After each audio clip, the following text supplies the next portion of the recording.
Hi, it is Heather. I am back with another process video, and great news.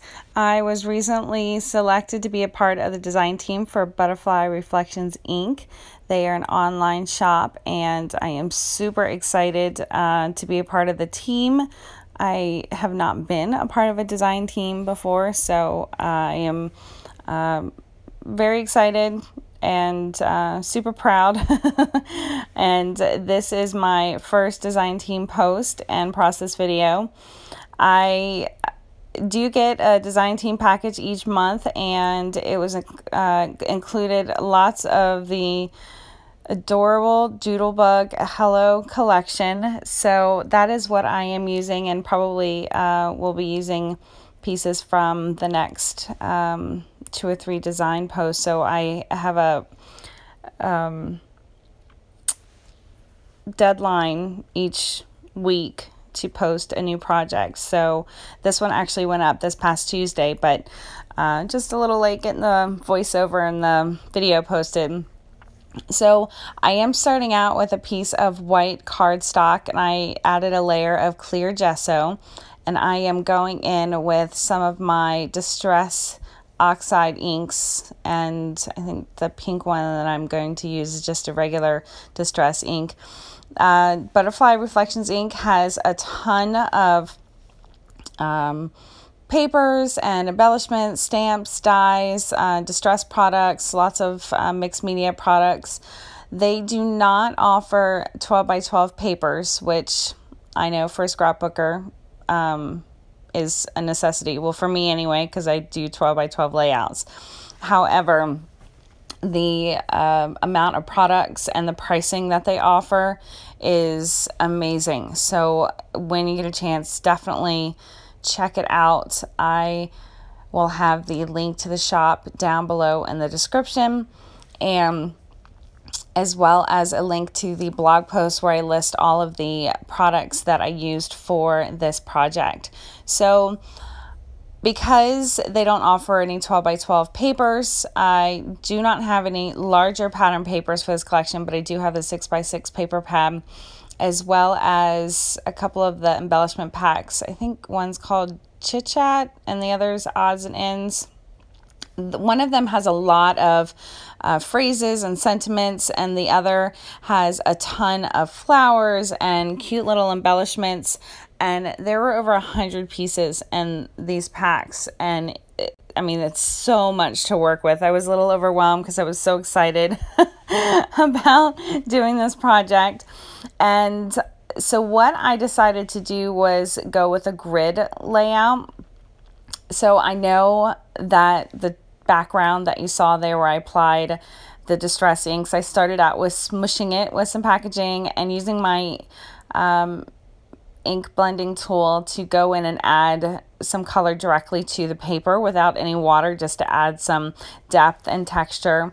And then I went and added some splatters of those colors as well, and it looks like a hot mess, I know, but once you add the embellishments and the papers, it just peeks out from behind. So a lot of it really was unnecessary, I guess you could say, because some of it gets, or a lot of it gets covered up, but you don't really know how much is going to get covered up. And I knew though that I wanted to go in and do a grid design. So I have 3 photos. Those are of my mom, and I apologize also, my fan is on in my craft space, and so it is. And I have this little, I don't even know what you call it. It hangs from the fan. It has a butterfly on it, and I like it, but it's dangling, and you can see the shadow, so I apologize for the weird lighting. It looks a little odd, so I apologize. But typically, I most often scrap with 1 photo, but these are of my mother. I printed them smaller, and I just couldn't choose, and she looks so happy. And our family, so we have always gotten together for pretty much every holiday. Father's Day, Mother's Day, birthdays. A lot of times we have cookouts at my parents' house, and I know it was just Mother's Day, so I feel like this was a a great tribute, I suppose. And I'm looking at this and sorry, I'm so back and forth, but the lighting is so horrible. And I think the camera was having a really hard time focusing. So it does go back to normal. It gets clearer. So anyway, she's obviously blowing out the candles on her cake. And the funny part behind this was really that it was so windy and the candles kept blowing out, and they couldn't stay on. They weren't lit long enough to actually blow them out. And so it was really kind of funny, but the pictures just came out so good, and she just looked so happy. So I couldn't decide between one. That is why I ended up doing a grid layout, because it is the easiest way to incorporate multiple photos and also to incorporate multiple pattern papers. So I matted each photo with a couple of pattern papers, and then the other 3 sections I layered a couple of the pattern papers. And I don't think I've done it just yet, but I do break out a border punch. Yes, I said a border punch. It is the notebook style border punch. And I have a lot of punches. Does anybody else still have a lot of their punches? I do. I haven't been able to part with them yet. But I thought it'd be nice to just add a little bit of texture. And I do go in and add some messy stitching to the sections or clusters of embellishments that don't have the photos on it. I just thought it would be nice. There we go. Now it's clear again. I'm so sorry. The lighting in the blurry photo is not helpful. So basically I pulled out some of the really cute embellishments from the embellishment packs, and I layered them up. Some of them on some adhesive backed fun foam, which you can see there on the left. I just buy that from Walmart. It's super cheap. You get really big packs, and I can cut it down really small to use it. And the bottom right there, you can see there's some stitching around that, and the bottom left section, as well as that middle section in the top. But the bottom right section, I actually stitched it in a way so I could flip up one of the layers. It's actually the top layer of pattern paper that has all those flowers on there, and I loved all the flowers that came in the embellishment pack, and I decided just to layer a bunch of them together. I popped some of them up, and so you can lift up, and I'll show it here shortly, but I lifted up that blue pattern paper so I could put my journaling there. Honestly, at this point, I hadn't really decided what my title was going to be. That's a real big problem that I have. Sometimes that's an afterthought to me, which is silly, but and I didn't want to add the journaling to the page because I thought it might throw the balance of it off. It's so symmetrical right now, and I didn't want to add it directly to the background. So I wanted to incorporate it, obviously, because there is a story behind these photos, and I thought that was a great way to do it. So obviously in the page protector, the journaling won't be easily accessible, but that doesn't bother me.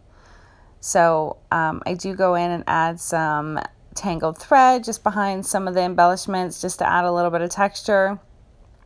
And I think just behind a couple of those elements. So that little square piece, that is actually from one of the 6x6 papers, and it has a bunch of those, and I just cut them all apart, and that's actually what I started with. I loved all the little images on them, and I love 6x6 paper pads for stuff like that because all the patterns are so much smaller, and I really like sometimes when those papers are shrunk down, because I guess otherwise if it was a normal 12x12 it would have been a 3x4 card, and sometimes I have a hard time using those unless I'm just going to use them to layer.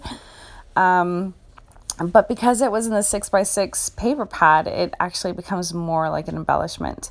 So definitely think of things like that if you can. Like with a 6x6 paper pad, I think the uses are so much different. And I think you could create completely different types of embellishments and designs on your own with a 6x6 paper pad than you can with a 12x12. Does that make sense? It did in my head. So on the left there are those enamel shapes, which are super cute. Those are from the Hello collection. And then there was those little tiny hearts. Those are also from Doodlebook, but those are just called the teeny shape sprinkles. I'm not sure. I don't think they were particularly from this collection, but they are adorable. So I definitely included a few of those. So right now, at this point, I have decided that I am going to add my title, and I wasn't sure what it was going to be, but I got these package of those chipboard words from Dear Lizzie, and I know those aren't entirely new, but they're new to me. I ordered them online at Butterfly Reflections Inc. And they have a ton of older products too. I mean, there's probably not a ton of quantity left because they are older. But she has a lot of newer stuff. There's just a huge variety of what you can get there. And then just briefly, just to go back, you just saw me writing in my journaling. So that's what I meant by I sewed it in a way that you could flip it up. So I decided that I was going to use one of those chipboard titles, and it works perfectly with the size, just how it spans across the page. And when I got them, I actually intended to probably paint them with something, but I loved the way it popped off the color of the background, so I kept it white, and I like the way that it looks. And now I'm just going in with my tweezers and some multimedia matte and adding some sequins here and there from Pretty Pink Posh. Again, all of these products I got from the store, so definitely check that out. So this is my finished layout. I really hope that you enjoyed watching and you found some sort of inspiration for your next project. Thank you so much for joining me, and check out Butterfly Reflections Inc. They have a great online shop, and the shipping is completely reasonable. I will be back soon with another project for the design team. Have a great day.